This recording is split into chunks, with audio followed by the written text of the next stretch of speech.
A very warm welcome to you, Professor Sen. And thanks to Deshna for organizing this. So on behalf of CPACT, I welcome you, and also, well, want to say that this is a lecture that, as Sudeshna was saying just a few minutes ago, that is very important for our students and for all of us actually to take us seriously into the past and understand how it informs the present one. So let me just very briefly say what CPACT is about. Yeah, CPACT is the Center for Public Affairs and Critical Theory. It's a small center. I mean, we have very few faculty members in the center, but what we do is to look at a set of what we call core themes. Yeah, core themes that are, well, let's say, deeply interconnected. They kind of well, inform each other and are located in the arenas of agriculture, health, land, water, and heritage, history and heritage. Yeah, so these are the core themes that CPACT addresses, and we run a program that is the only education program that we run in CPACT is the Water Science and Policy program, which has been running for 4 years now. So. Well, this lecture will feed directly into that program and CPACT's core themes. Thank you very much, and a very warm welcome again. Okay, so let me just introduce Shadin to you all. I call him Shadin. He's Professor Thank Shen. you. Jahangirnagar University has been a very, very eminent archaeologist of South Asia for a long, long time. And Shadin's work, Professor Shen's work, sorry, has been largely on archaeology and historiography, and I would say it in a very broad way. It's also been on transformations and interpretations of material culture. It has been also on, and I would say this, Shadin, I mean, just to say early medieval Bengal. And it's, so that is the historical work which he has done. Very, very important historical work because very few people have worked on it.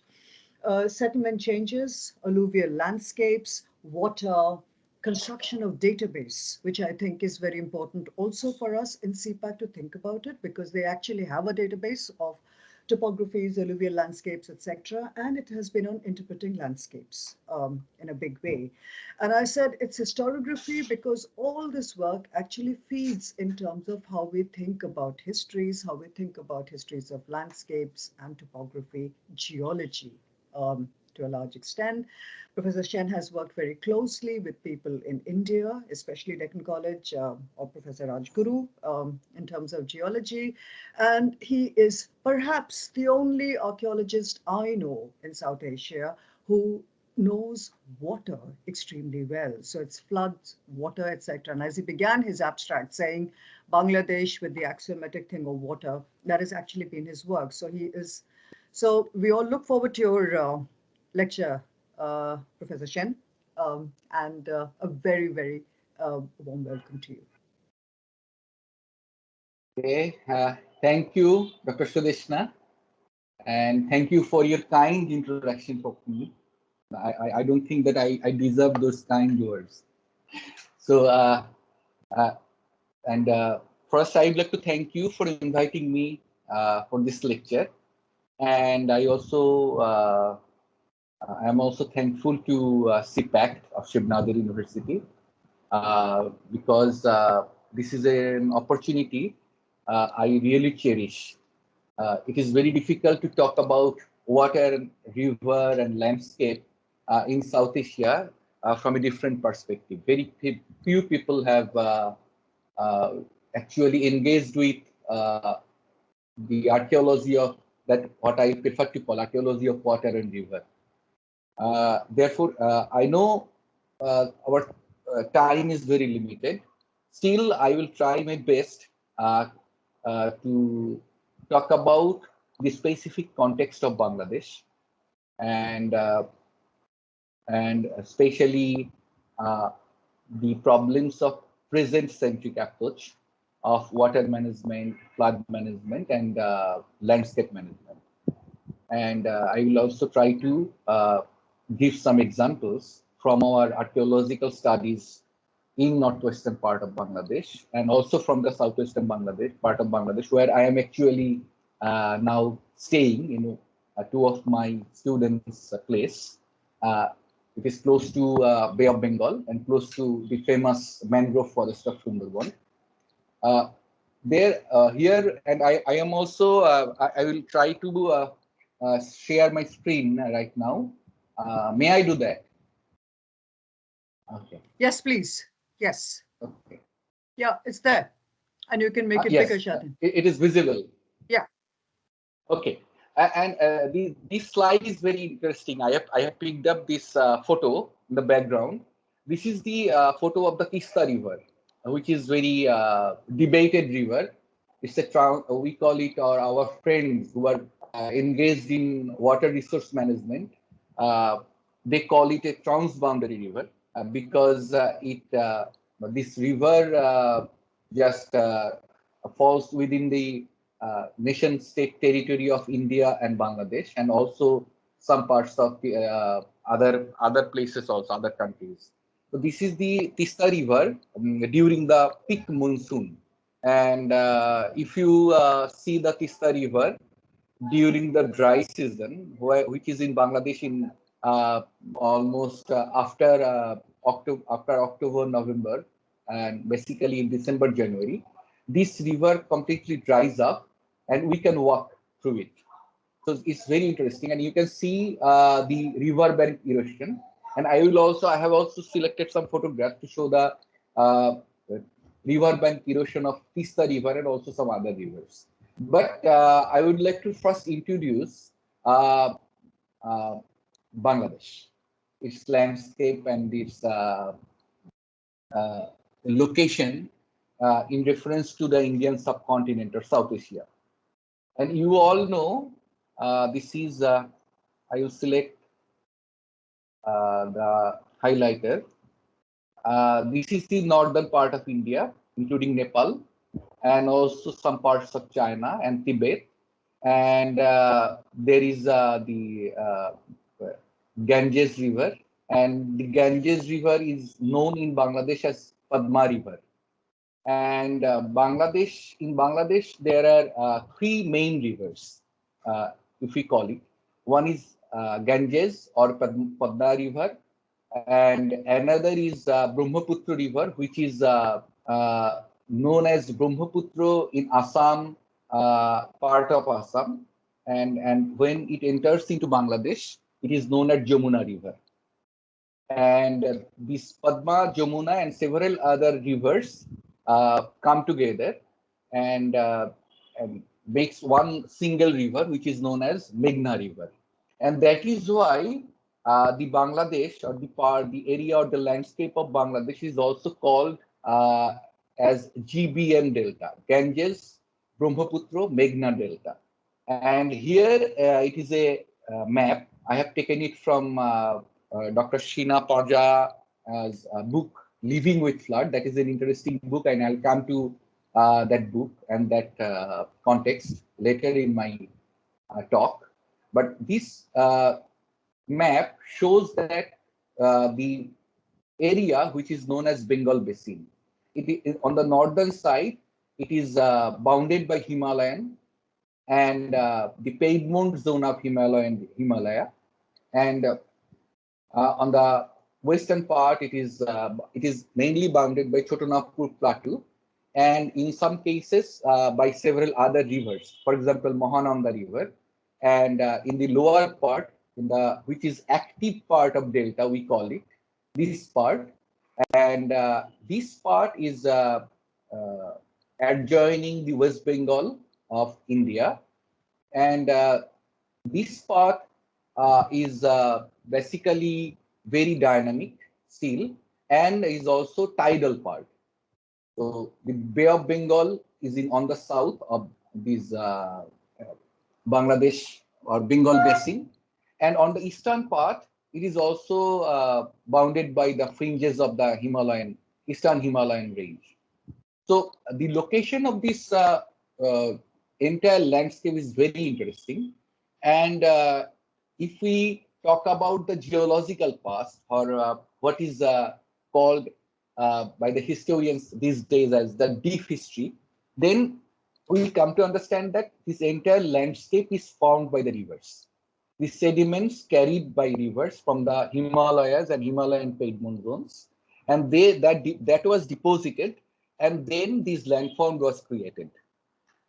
That is why there are and there were the rivers, which are basically the primary agent of landscape formation in this part.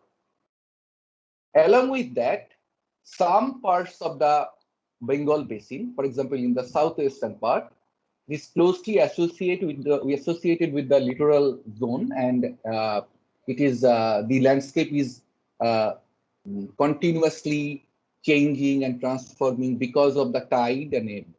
And you all know that Bay of Bengal is a very notorious location for the generation of cyclones, and there are every year we have one or two big cyclones, and cyclones are associated with the tidal surge.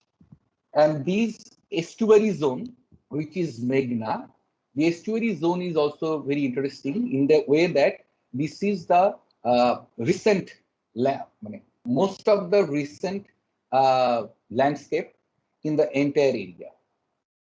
Therefore, we must remember that if we go to the next slide, these are some of the satellite images. Mostly, I have collected it from the NASA website, and you can see the three main rivers.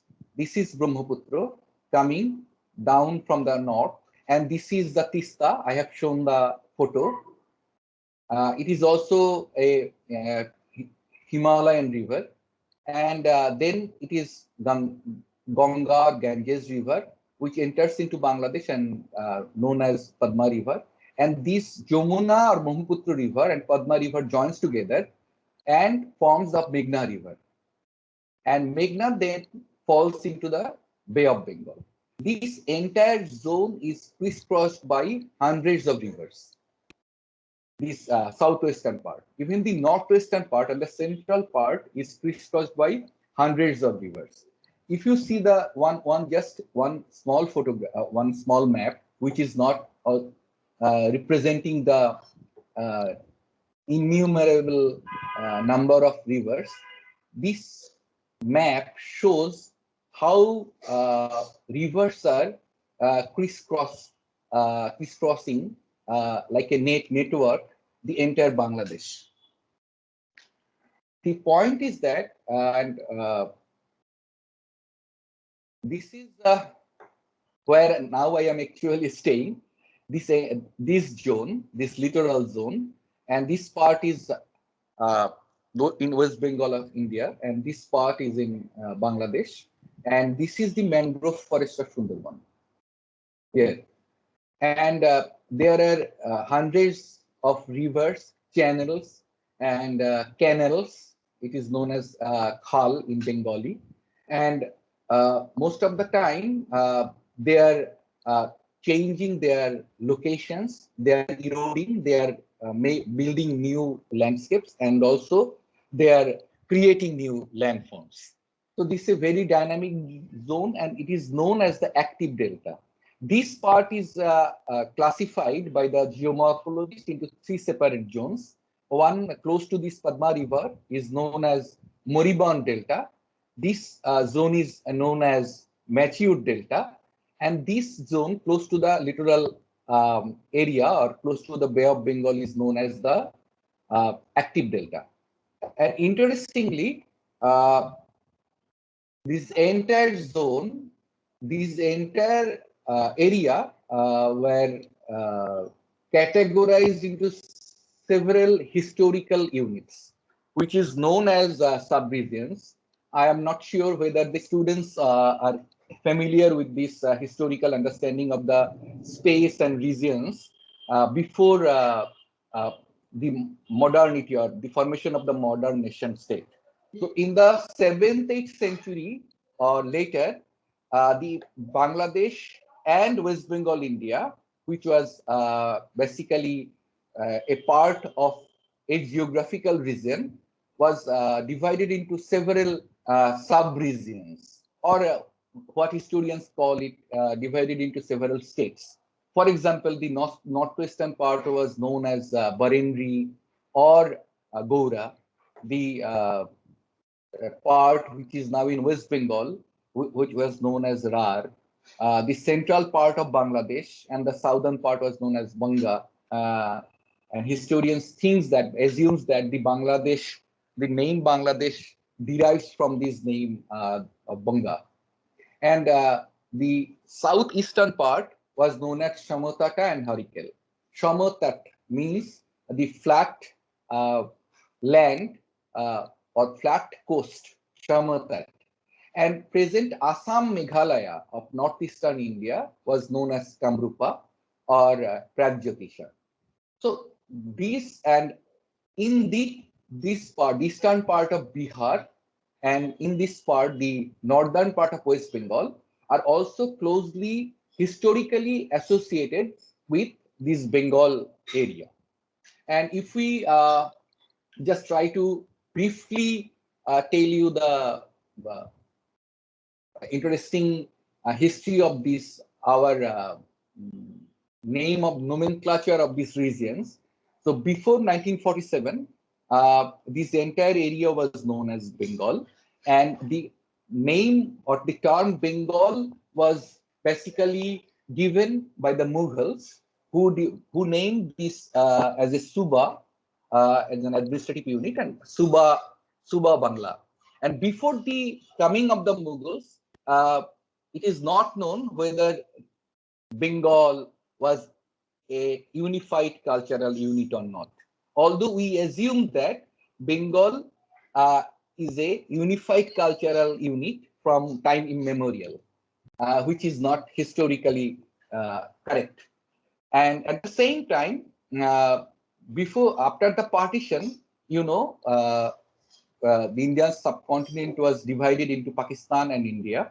And then in 1971, we fought against the Pakistanis and we attained our independence. And the name Bangladesh began from there officially.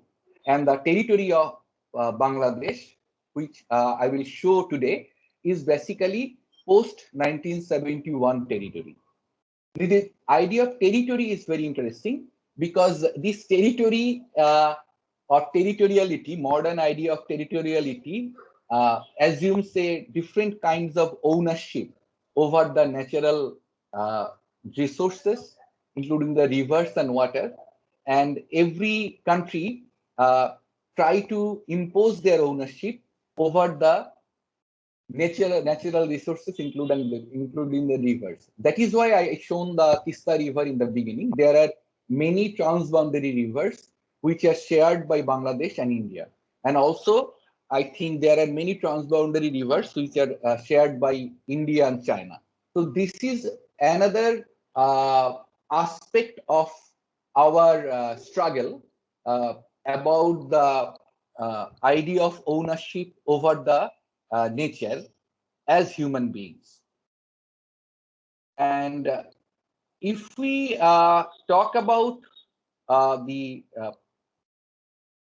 idea of water, land, and other things, we must first get into the fact that my title, there is a word, the land and culture in Bangladesh. And you can see that culture is within quotation mark.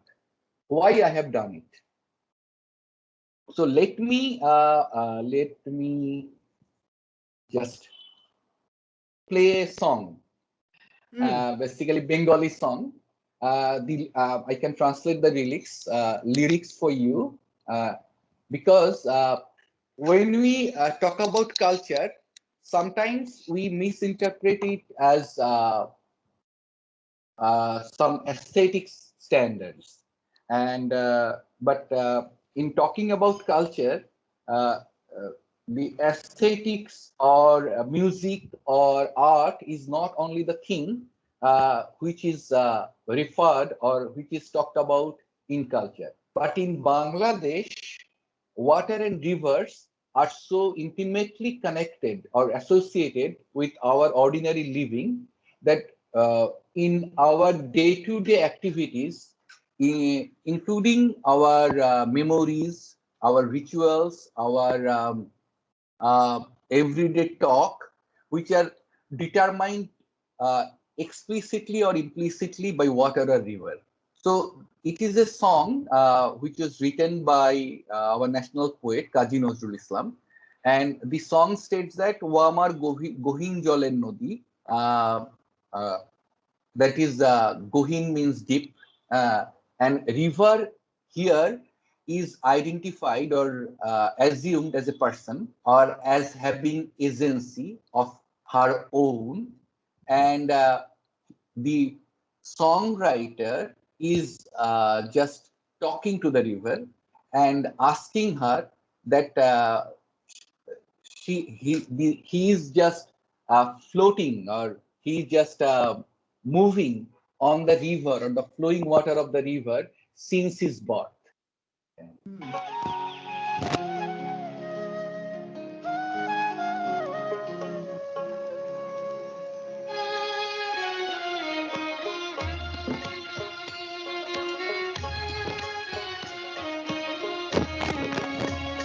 আমার গহীন জলের নদী, আমার গহীন জলের নদী, আমি তোমার জলে রইলাম ভেসে জনম অবধি। আমার গহীন জলের নদী, আমার গহীন জলের নদী। Now you can stop it, please. Just show this song was written by our national poet Kazi Nazrul Islam, but the song's genre is known as Bhatiyali in Bengali, and it is closely associated with the rivers. So now I will come back to the problem with the culture and very briefly, because sometimes we take the notion of culture for granted. And in anthropology and social science, most of our colleagues who are aware of it are very uh, well aware of the fact that uh, the anthropologists and social scientists have debated long about the definition and the idea of culture. And in 18th century Europe, as Raymond Williams had shown us, that the culture meant different things for different people. Though the word generated from the notion of agriculture, but gradually it became the standard to measure other people's taste, other people's customs. And in the heydays of colonialism and imperialism, the culture became in a normative way to measure other people's stage of uh, their civilizing standard. So in the after 1960s, there were awareness regarding the colonial modernity, and there was critique from different schools of thought about this universal and normative notion of culture.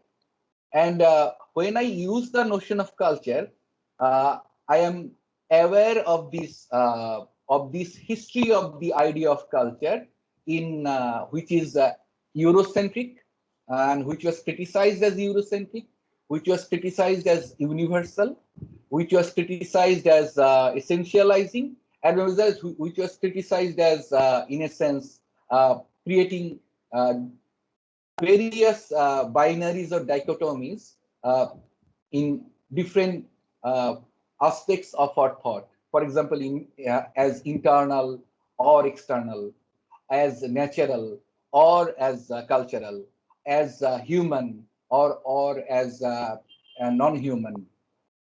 So what I want to attend to culture or cultures in a plural sense, entwined with power, authority, and both discursive and embodied traditions, and as non-anthropocentric fluid term. That is a culture. When we talk about culture, we talk about only human being. Cultural essentially means anthropocentric activities, anthropocentric thoughts, anthropocentric psychological state, which can be internal and which also can be external. Uh, and I must confess that if I had a better term to use, I would have happily subscribed to that term. The dominance and prevalence of the term in our everyday and academic institutional discourse, moreover, cannot be addressed without using this term. Interestingly, once Raymond Williams, the famous thinker, thought that it is essential to discard the term culture. But later, anthropologists and social scientists found that culture is so, the idea and notion of culture is so embedded into our day-to-day activity and into our academic discourse or intellectual discourse that it is very difficult to discard the notion of culture altogether.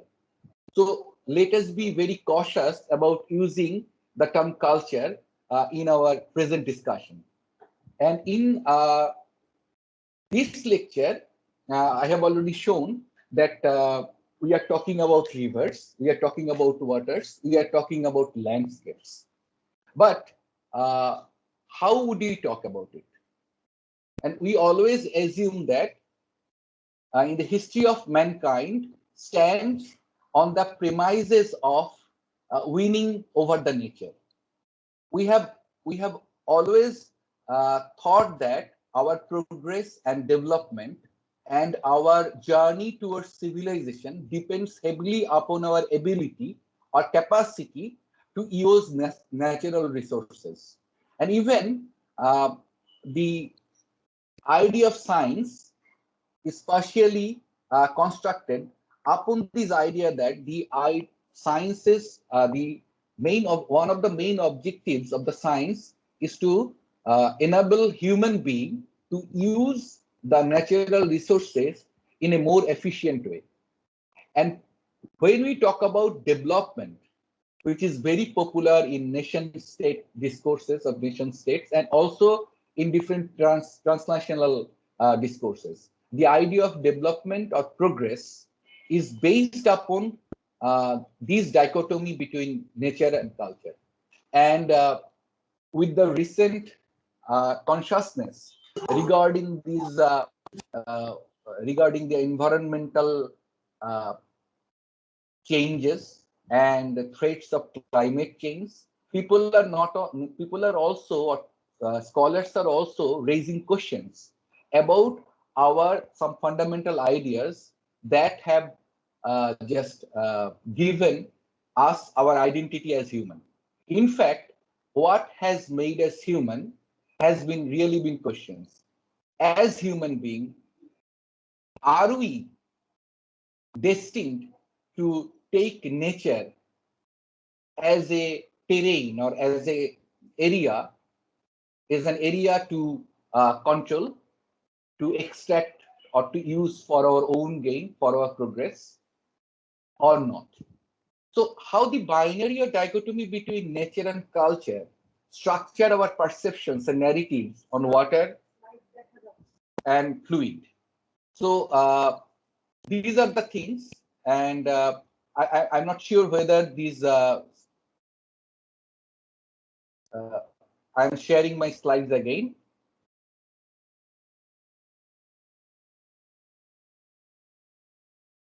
So how Bengal Delta, secondly, Bangladesh in particular, have dominantly appropriated the universalized and essentialized idea of water, land division, definition of river, stream, channel, which is completely dissociated from entangled existence of rain, surface runoff, and groundwater. Thirdly, the colonial knowledge, especially the mapping and the colonial enterprises regarding the water management, river management, and the idea of flood and disaster, and including the idea of body and becoming, even the idea of hygiene in Bengal, were basically very important and dominant till this day in our understanding of river, water, and landscape. And finally, how archaeology and history of waterscape and landscape as connected and entwined idea and materiality may contribute to their understanding of human and non-human relationship and could be useful for dealing with the suffering, pain, and threat of climate change and environmental issues. That is also put within quote. So if we start from the beginning, then we can see that in Bengal, the colonial mapping started on around 18th century, and we can identify the father of modern mapping in India, including Bengal. His name is James Rennell, and you can see the this right map on the right side is one of his map, which was published in 1776, and his Bengal Atlas was published in on around the last years of the 1770s, decade of 1770s. But before that, during the 15th and 16th century, Portuguese officials and Dutch officials also drawn some map of this area, but they emphasized the area close to the Bay of Bengal because they were mainly connected to the trade and trading activities. And all know that in the 16th, 17th, and 18th century, there was contestations over the maritime routes and over the trading routes and over the control of the Bay of Bengal territory. So they came and they mapped and they started to systematically map the area, including the rivers and water bodies and the physical features by the end of the 18th century. So what was the difference between this modern idea of mapping and the earlier idea of space? The mapping completely changed our perception of the land and water and also the river. And when we read some of the colonial surveyors' description or their personal experience with the river of Bengal, they were completely frustrated. For example, I may refer to Francis Buchanan Hamilton, who surveyed different parts of Bengal and also parts of Assam in the early part of the 19th century, on around 1810 and 1840. And his survey reports were published in 1833. And at the same time, another man who was also associated with the East India Company administration and colonial administration, Montgomery Martin, he also surveyed. And both of them were very frustrated, for example, with the names of the rivers in Bengal. They were referring to the changes of the name of the same river, because in the West, you will not find, or the Europe, you will not find different names for a single channel or a single river like we do in Bengal. For example, in the upstream of a river has a name, the midstream of a river has a different name, and the downstream of a river can have a different name. And this was very perplexing for the surveyors. And I must refer to very interesting narration of one of the Bengali fiction writer, Debesh Rai, who is from West Bengal. But he has written very interesting and thick fiction on the river Tista. Its name is The Chronicles of the Tista, or in Bengali, the Tista Parir Brittanto. There is a section where we find the problem with the modern idea of mapping or modern idea of private ownership or land ownership in direct confrontation with the idea of the river and land which is held in the popular domain. There is a section where the title is Nodi Ache Nodi Nai. If I translate it, it means that river was here and river is nowhere. What does it mean? It means that rivers are changing their courses. Rivers like Tista, which is very famous or notorious for changing its courses in the last 3 centuries, at least we know from historical records, that it is changing its courses by riverbank erosion and avulsion every year. So when uh, the state administration surveyed one part of the area close to the Tista River, that part of the area are not there in this year. So the surveyor is perplexed because he is not finding the place in his map. So this entire mapping is also very problematic because the definition of river as it is perceived in modern earth sciences, for example, in geology or in geomorphology, in hydrology, we find that river is basically identified as a flow within a particular channel. But when flood occurs, when the overbank is flooded by rivers, waters, then you will not be able to identify what is river and where there is no river. So in the southern part, you will be perplexed by this crisis of identity of where is the river and there is no river. And interestingly, in southern part, if you ask some people about time, their perception of time depends upon the event of flood or event of the change of the river.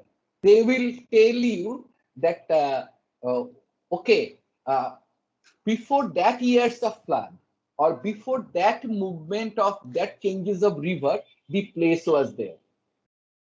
So this we must take into account what I want to emphasize, that the modern notion of river or water as opposed to human being or as different from human being can be very problematic for dealing with our environment, dealing with our landscape, and for dealing with our river and water.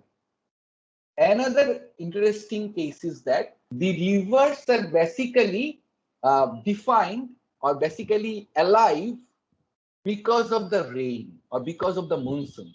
The people who are residing in the, I don't know, Western India or Northern India may not be very familiar with the monsoon or the monsoon rain that is experienced by the people in Bengal or in Northeast India.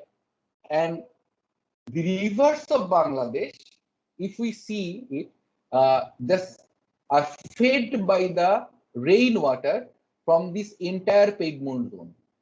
The rains from these Piedmont zones of Assam, Meghalaya comes down and fed the rivers during the rainy season, especially the rivers of the northwestern part of Bangladesh and northern part of Bangladesh. So when flood occurs during the month of August and September. And these rivers are fed by, or rivers become alive at that particular period during or after the monsoon. Or in opposition, or on the contrary, the southwestern part is mainly characterized by the tide and ebb, and the rivers are more dominated or controlled by the littoral environment and the water from the sea and water from the other parts of the upstream. For example, the central part and also from the central western part. Monsoon or monsoon water is very important for understanding or for addressing the rivers and waters in Bengal basin. And interestingly, uh, I can show you some interesting books, and two of the books are very favorite. Two of my very favorites. One is, I think, both of them are very familiar to you, and both of them are written by Amitabh Ghosh, the famous novelist. One is Hungry Tide, and another is The Ghan Island.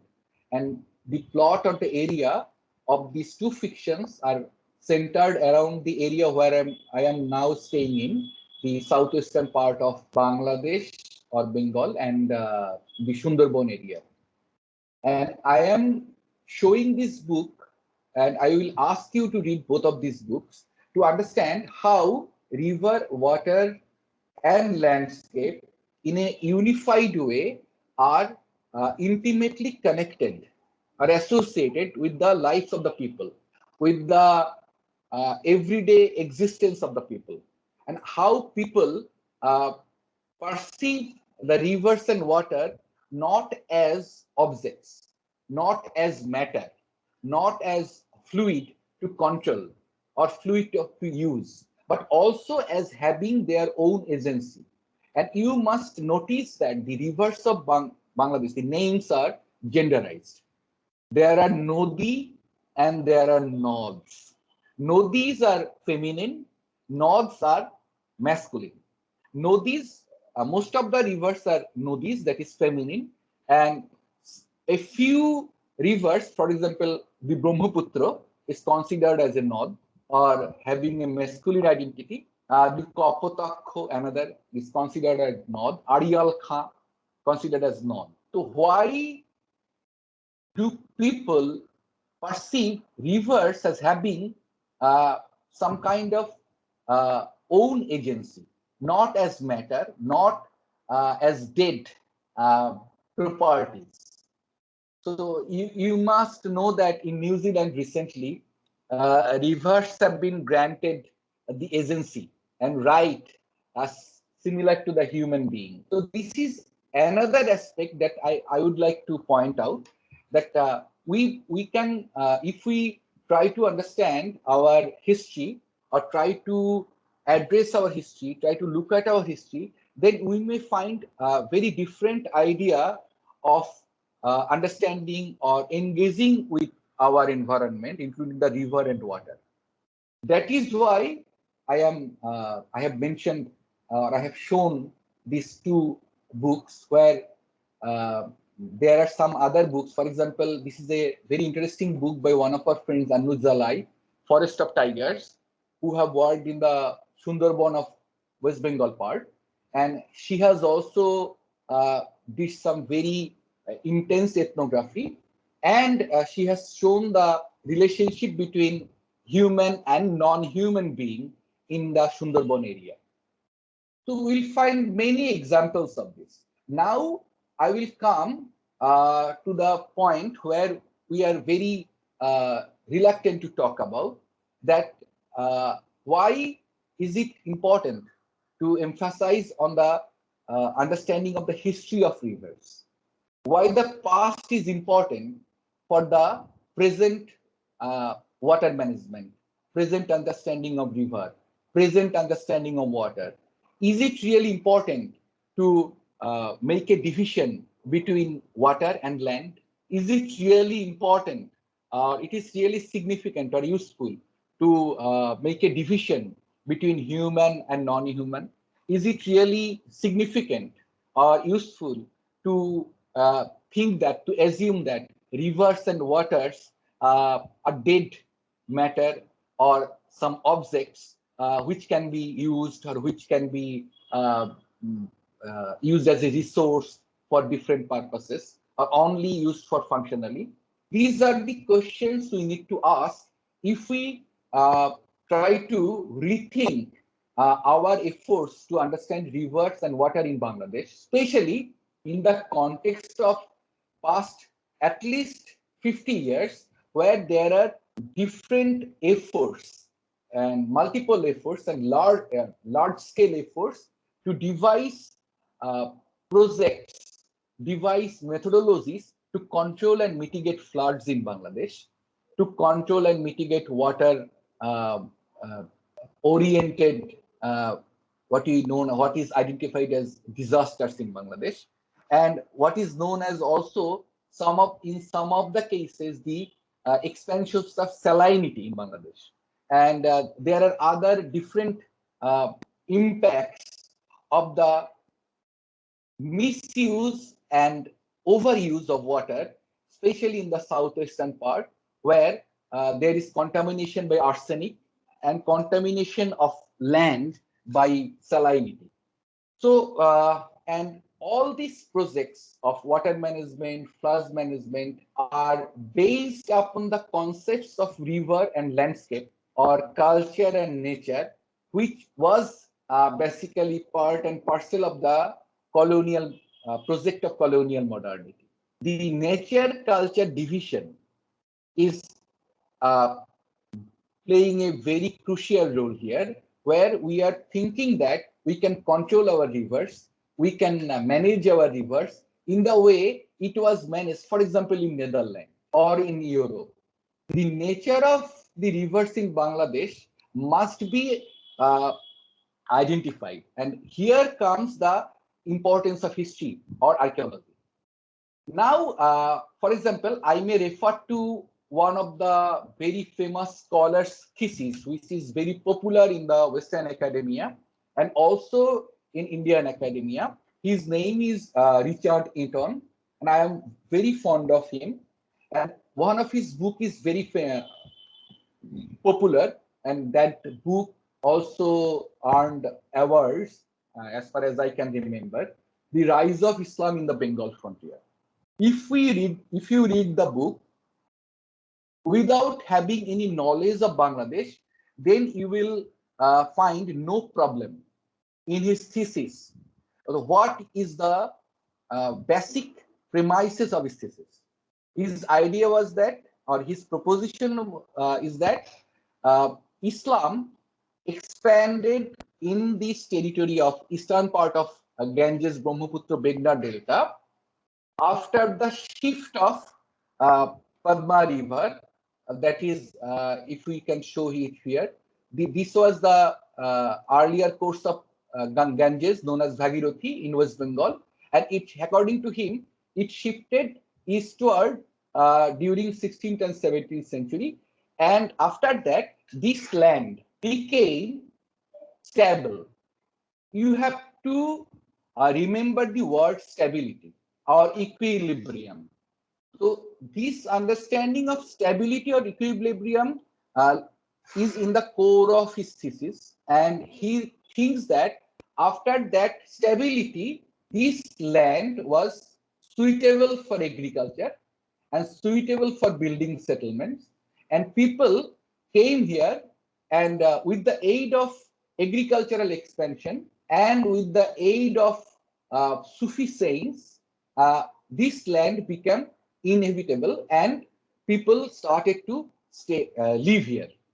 And that is the thesis proposed by Richard Eaton, where Islam is identified as the result of agrarian expansion and with the help of the Sufi saint. And what is problematic in this thesis? First problem is that his idea is based upon the notion of stability or equilibrium, where it is assumed that human being can only inhabit a particular landscape when the landscape is suitable for his or her activities, which is completely wrong.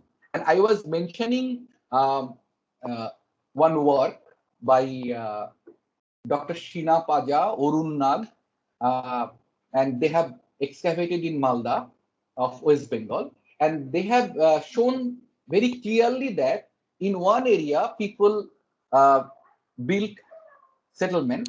That area was flooded or affected by flood, and then the people abandoned the place. And after that, they came again, and continuously they were inhabiting that particular area.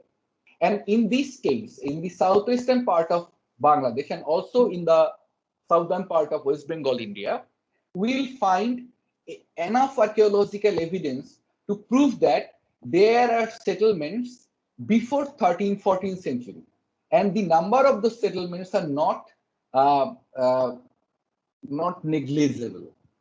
So it is evident that people inhabited in the area. Even we are finding settlements in the Sundarban and mangrove forest, and we are perplexed by the fact that if there were mangrove forests at that time, how people constructed different religious edifices inside the mangrove forest. So the notion of stability or equilibrium is not very effective for this type of landscape which is dynamic, which is often changing, and where river is often changing their courses and their uh, hydrological characteristics. People are coming, people are adapting, people are inhabiting, and people are just uh, trying to cope up with his or her own ecological context in a way which is perhaps different than the perception of the natural culture, which is completely Eurocentric. And there are many examples. I'm not going to details about it.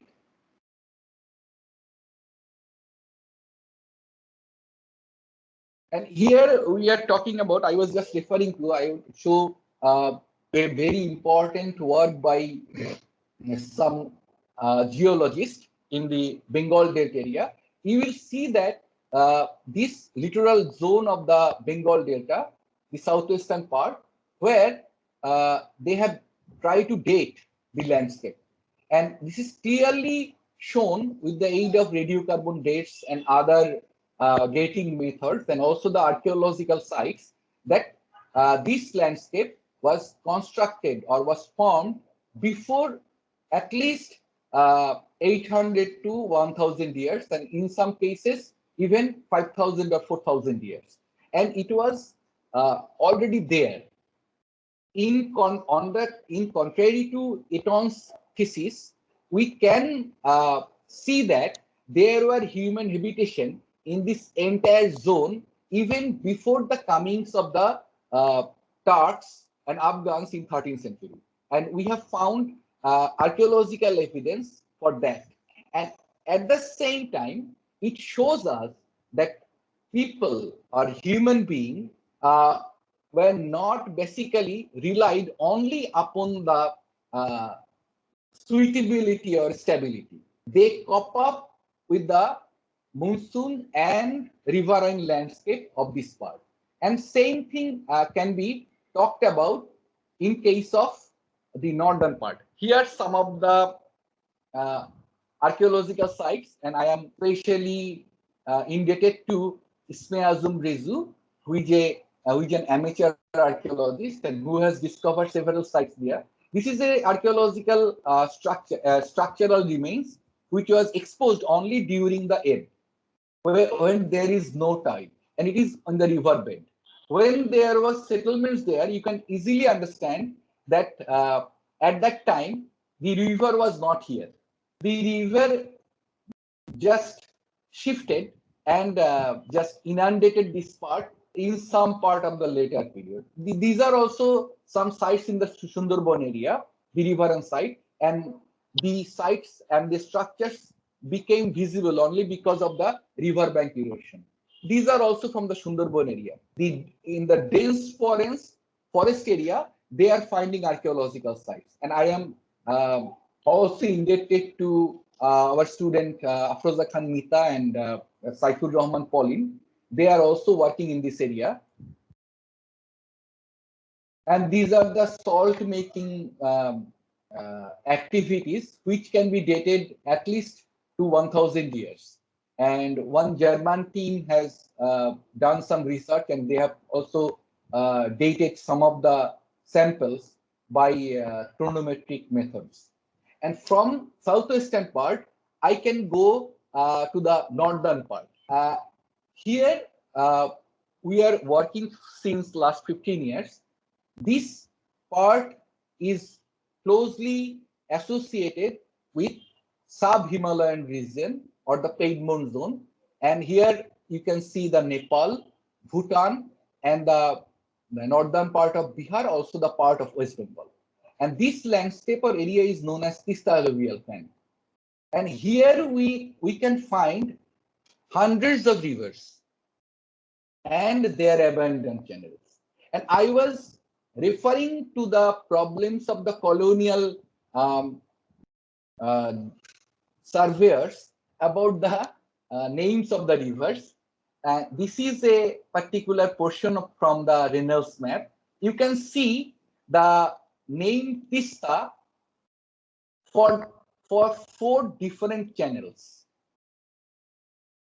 Renel has mentioned the name Tista for 4 different channels. And this is true because actually in our part of the South Asia, one river may have different names as well as names can change very rapidly.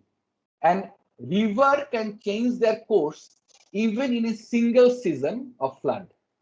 It is very difficult to make a chronological understanding of the change of the river, even with the aid of the chronometric methods, the radiocarbon dating, or all the other things. And the right side, you will see this is Nagar River, and this is West Bengal, West Bengal of India, Uttar Pradesh, Uttar Dinajpur, and this is Dakhin Dinajpur, that is southern Dinajpur in West Bengal, India. And this part, you can see the rivers and the water bodies, including the archaeological sites. And people were inhabiting this entire area since the 7th, 8th century. They are using the landscape as well as landscape or the water and the river are shaping their lifeways. So this is a reciprocal relationship. It is not about a relationship where human beings are controlling the environment. Neither is it the relationship where environment or rivers or landscapes are controlling human beings. If we go into the pre-modern history of the rivers and waters, as well as the human activities in this area, we can find that the intimacy between human and non-human being, which cannot be objectified, which cannot be quantified.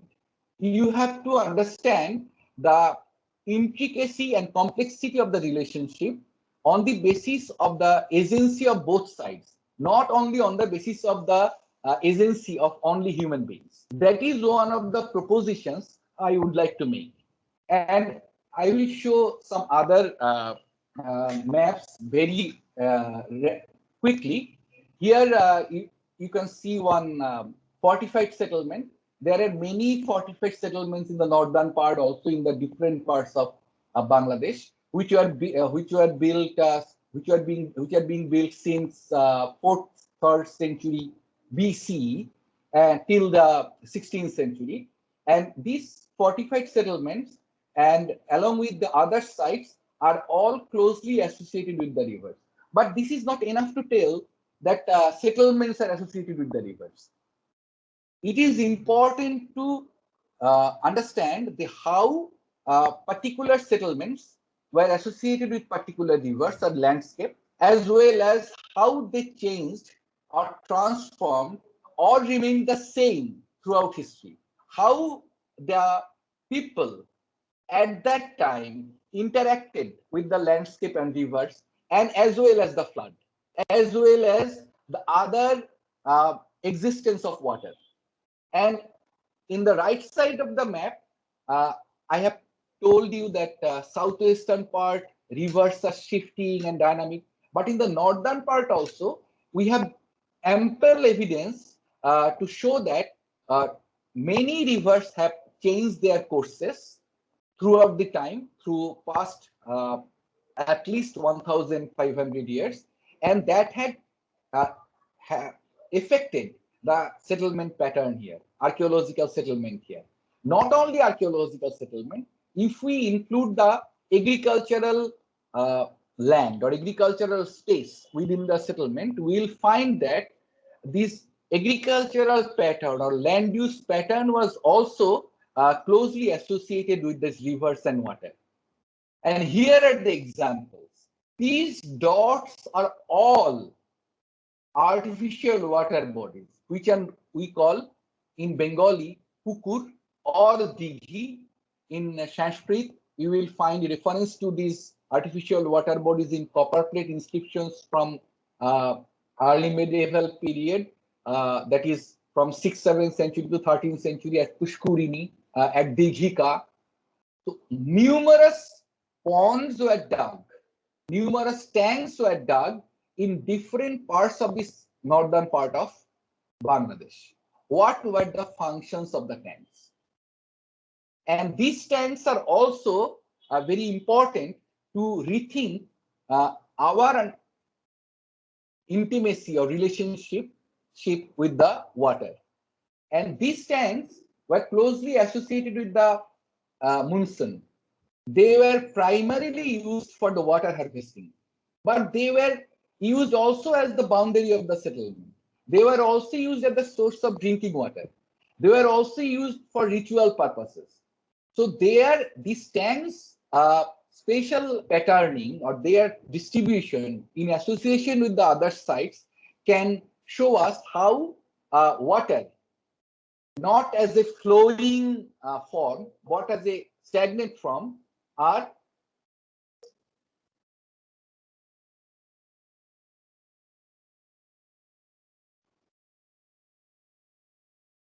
Am I audible?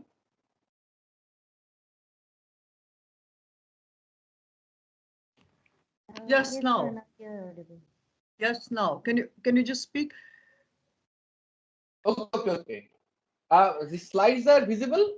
Yeah, but Shadin, we'll have to cut Okay. short this talk because Yes, I just 5 to 7 minutes. yeah, because I would like students to ask you questions after that. 5 to 7 minutes. So just hurry up. And they're not history students.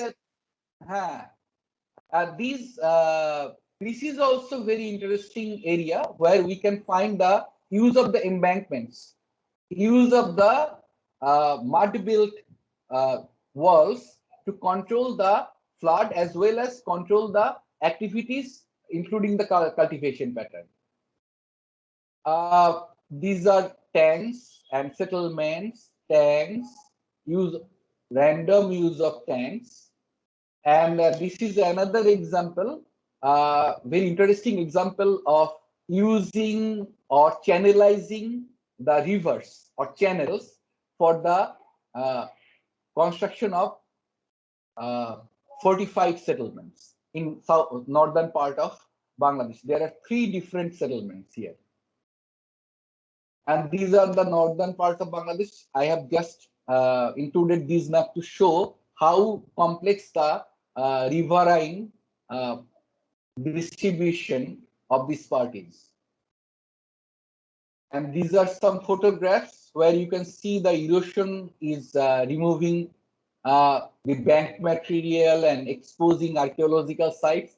And in this site, we have found that this settlement was just constructed on the bank of a river and which is regularly flooded. That is what I am trying to emphasize, that unlike modern days or unlike recent days, people in the past perhaps didn't consider flood or living with the river or living with the flood as disaster. It was the normal way of being or existence in this part of the land.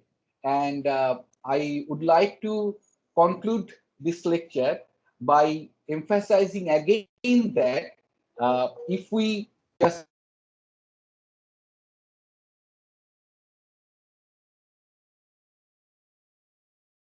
historical aspects of water and river, not only human history, then we can perhaps will be better in a better position to solve some of the core environmental issues at present. Thank you very much. We lost you for a little bit. So can you just complete? Can you begin with the conclusion again? We lost you. Now, now it is. I am audible. Yeah, Okay. just a little bit. We lost you, but it's okay. Maybe I can. Let me conclude by saying that my entire lecture. Okay, now I am audible. Yes. Sudeshna, Yes. am yes. I audible now? Yes. Okay. Let me just conclude by emphasizing that if we try to understand human and non-human activity in a balanced way, and then intimacy in a different way, then we can find a different way of uh, understanding or addressing rivers and water in the past. And we can just try to focus more on the pre-modern or pre-colonial understanding or human relationship with the landscape and water, and we can gain some knowledge from that understanding and apply them to solve our present crises with water, with river, with floods and other natural events which we call as disaster. Thank you. Thank you very, very much, Shadin, for your talk and for actually explaining what rivers do, how rivers shift, what it is called living with floods. Sheena is in this call, I know, and Dr. Panja's book, this is for students, Living with Floods, is an amazing book of archaeological excavations and working with it. Do you have questions? Yeah, Sahil, yeah, go ahead. Go ahead. Okay. Yeah. So, thank you, Professor Sen, for your talk. It was amazing. Thank you so much. So, my question was to do with our understanding of maps and how we see maps these days. And the books I was reading lately, and I just completed Arupjyoti Saikya's book on the Brahmaputra, and even over there, and all the maps that we see are maps that were published by the British, who came and who had their own interests and who mapped the regions. Many of them, most of them, for their own political interests. But what I'm trying to understand is, even among the locals who are living in these regions, what was I definitely understand that there is a sense of oral tradition and oral history that is passed down, where people understand their regions very intimately. But is there a sort of record of these maps, or some sort of a written record of these maps being published by the local residents themselves of these regions, and not by the British? Okay. In fact, the entire idea of this mapping has come from Europe, or during colonialism. There is a very interesting book, I think you know, about mapping the empire.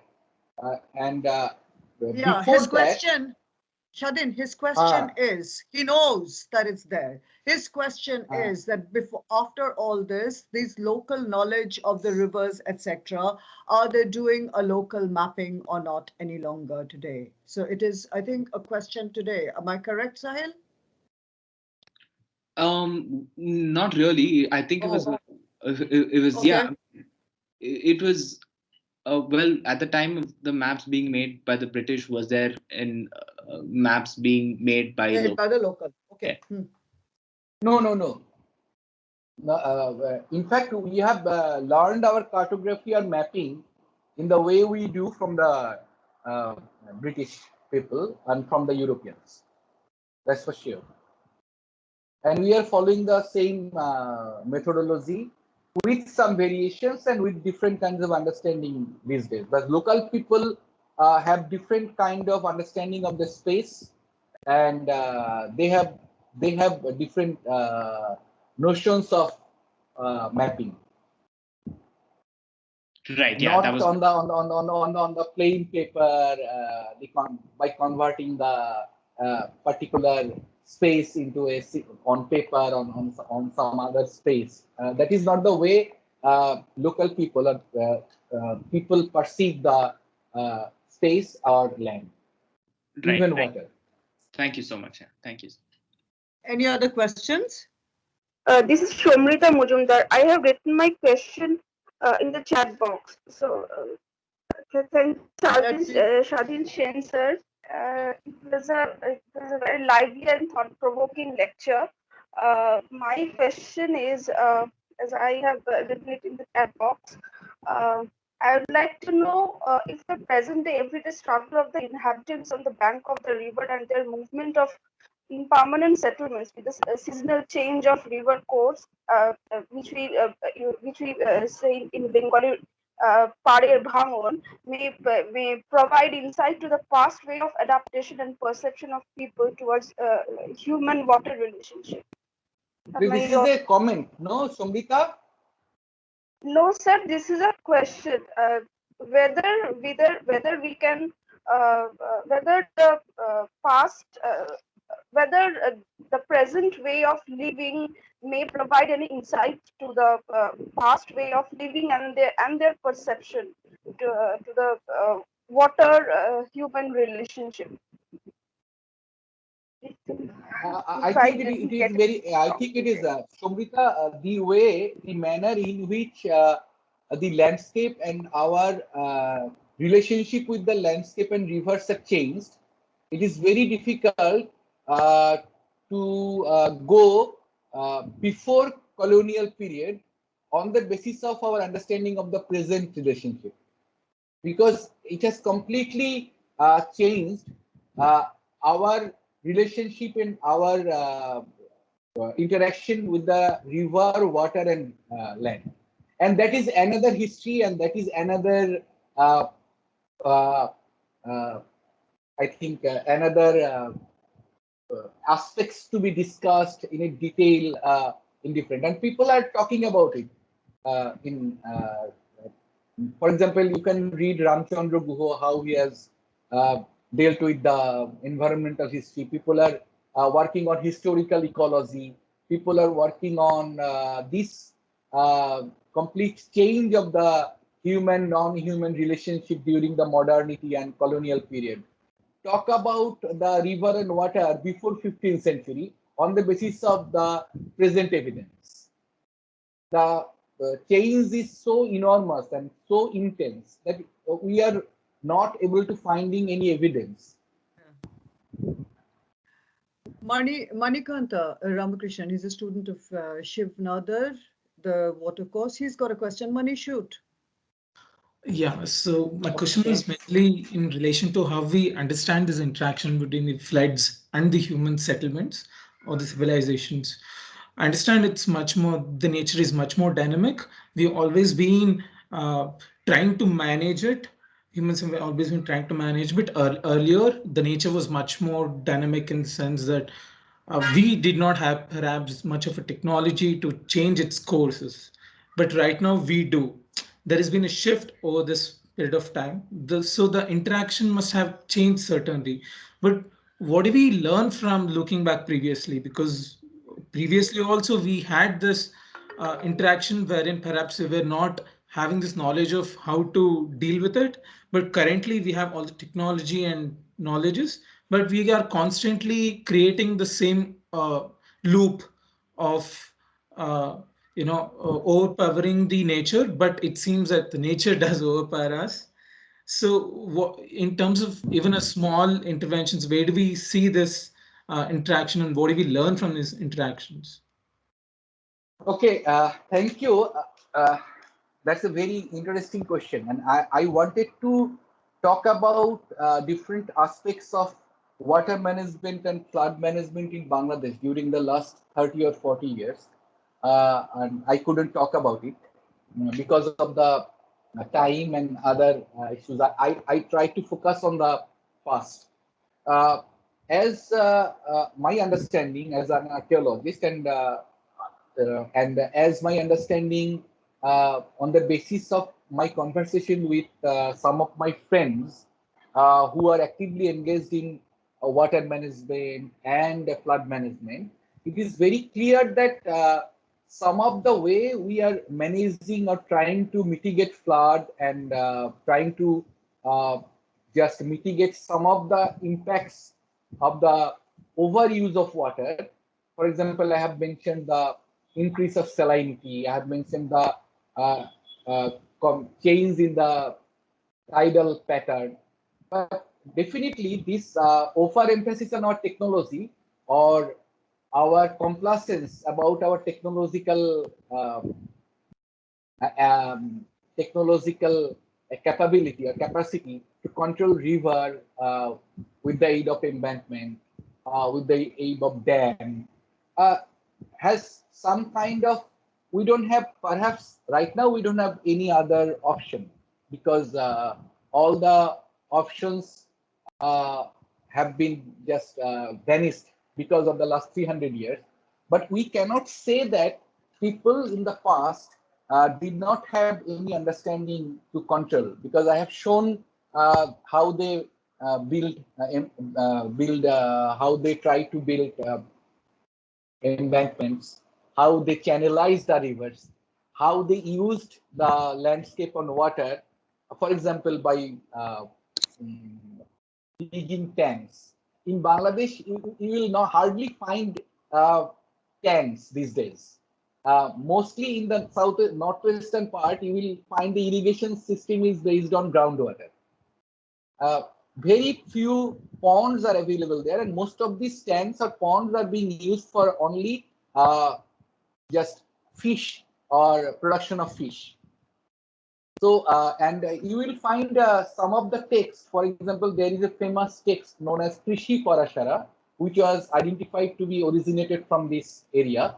And one of our friends who is from Japan, Roystuku Furui, has worked on this text. And you will find very interesting way of dealing with the agriculture, water, and land in those texts.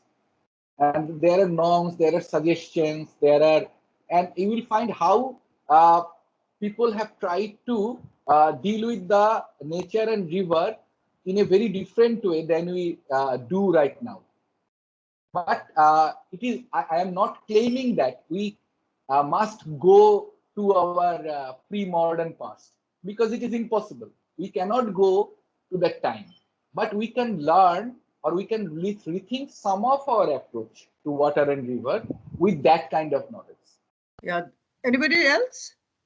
That is actually a very important thing you said, Shadhin, because we always talk in terms of, say, the historical dimensions of water. And the idea what we try to do there is put the present into the past in a very strange way without thinking about the changes which has come in. But yes, an understanding of the history is also just showing you. It's your, I mean, I'll come back to your title in terms of intimacy, intertwining, and, and just thinking that water, animal, land, all these things are absolutely crucial. I mean, to think in terms of their, well, you use the word, in fact, the intimacy, to think in terms of that is very important in order to actually talk in terms of water management and water, whatever else that, or probably the uses of water, thinking through water, issues of water, problems of water today. So that is important, because generally the tendency of people who do not understand, who are not from history, who are not from archaeology, is just to put the past, the present into the past. Try to see that, and that is the problem there. Hello, sir. It's a wonderful lecture again. Sir, actually, I wanted to know about this water tanks in regard to the archaeological location and spaces that you talked about in away or near or away from the river courses. I was wondering what would be the other reliable methods to know about antiquity of water tanks in near to archaeological locations. How to get to the chronological layers, whether it is like, of course, the oral traditions and myths are one way to understand the antiquity, but what would be the other more reliable ways to understand that this particular tank of a very square shape or different kind of shape has archaeological traces or archaeological cultural activities related to it from early medieval or late medieval. So is there any possible way to do that? Because that is the most interesting thing that we find on fieldwork, that we often go and we are being told by the villagers that see, we got this image from this tank when we were excavating it, or in the dry seasons we got these bricks from there. Thank you, Ilona. There are different ways of dating the tanks. In fact, some of the ways of dating the tanks we are trying to. There are different ways we are trying to solve the problem with the dating of the tanks, because the tanks are being dug, for example, since 6th, 7th century till 18th, 19th century. So how do we date them? First thing is that many of the tanks are associated with cultural materials like pottery and other things. And those, if we just try to, if we can date those potteries or cultural materials, on the basis of that, we can date those tanks. Second interesting thing is that, for example, in our part, uh, many of the sculptures or idols, stone idols are found from these tanks, old tanks, during the re-excavation of tanks. And it is very interesting phenomena that we are finding abundant idols of Brahmanical or Buddhist origins, which are discarded or within these tanks. But definitely, if we use this law of terminus antiquem, then we can easily say that these tanks were dug before the act of discarding those sculptures. So even if those sculptures were discarded during, for example, 14th, 15th century, the tanks were there. And there are some other indigenous methods of dating these tanks. In fact, there is a very interesting little magazine which was published by Lok from West Bengal. It is in 2 volumes, and those 2 volumes are on the issue, on the theme of the tanks and wetlands and water bodies of Bengal. And if you read that particular volume, 2 volumes, you will find that how tanks were classified and how different kinds of sizes can also tell us about those date of the tanks. And third interesting thing is that many of the tanks are associated with, the word ghat, the landing stage. The ghats are also can be datable, and we can find some datable material with those ghats like ash, charcoal, and many other cultural material, including ceramics. Yes. Ah. Thank you. And Thank you. in tanks, there are tanks. We have tanks are not only the big peaks dug on landscape. Tanks are also closely associated with the high banks.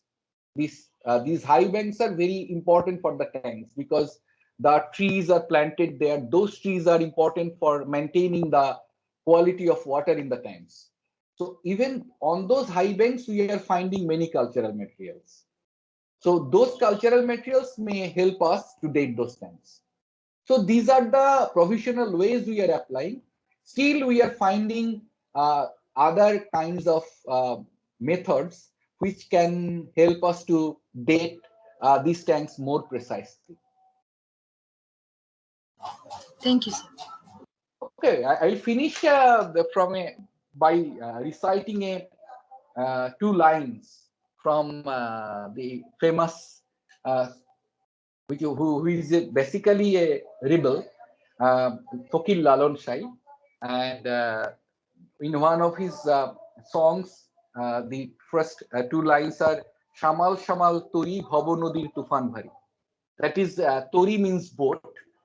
And here it is very important that in many different traditions of Bengal, boat is being compared with the body and our bodily being. And river is being compared with our life. And the God or Allah, or sometimes the Rasul, is considered to be the Majhi, the boatman.